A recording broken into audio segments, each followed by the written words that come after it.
মালিকের সামনে গোলামের যুক্তি চলবে না, প্রশ্ন চলবে না। প্রশ্ন করা, যুক্তি দেওয়া বেয়াদবি। এই জন্যই তো রহমতের নবী বলেন, মানুষের সৌন্দর্যের সব থেকে সৌন্দর্যের নাম আদব। যত বড় শিক্ষিত আদব নাই, ওর কোনো দাম নেই।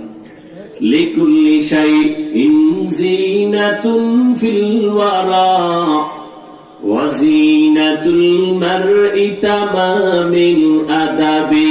আজ খোদা খাইম তৌফিক আদব বেআদব মাহরুম গাশত আজ ফজলে রাব।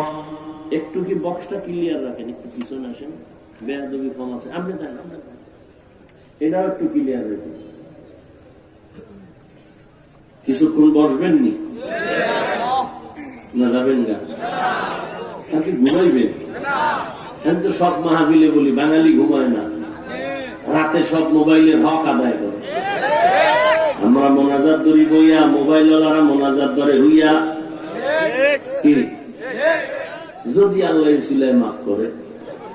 এদিন এক সোরার ঘরের সোরা আইসে ছবি তুলতে, কান্দের মধ্যে হাত দিয়া খায় একটা ছবি। যদি আল্লাহ সিলাই মাফ করে। মোবাইল মূলত বেয়াদব বানায় দিছে আমাদের। আল্লাহ হেফাজত করেন, মোবাইলের গুনাহের থেকে আল্লাহ হেফাজত করেন। মানুষ সৃষ্টির শ্রেষ্ঠ, নূরের সৃষ্টি শ্রেষ্ঠ না, আগুনের সৃষ্টি শ্রেষ্ঠ না, মানুষ হলো শ্রেষ্ঠ। সিদ্ধান্তকার স্থায়ী মানে নাই কে? এখনো কিন্তু এক আল্লাহর বান্দা আছে আমাদের সমাজে, মাটির সৃষ্টিকে শ্রেষ্ঠ মানতে চায় না। এরাও কিন্তু গায়ের জোরে কয় না, আমগো যুক্তি আছে হাজার হাজার। ইবলিসও কয় আমি যে শ্রেষ্ঠ মানি না, আমারও যুক্তি আছে। আল্লাহর আদালতে স্থায়ী সিদ্ধান্তের সামনে কোনো যুক্তি চলবে না।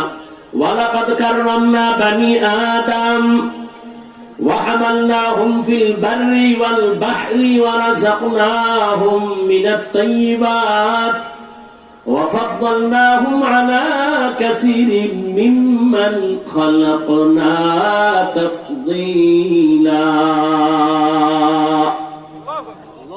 বনি আদম বড় দামি, এর মতো দামি আর কোন প্রাণী আমি আল্লাহ বানাই নাই। মানুষ বড় দামি।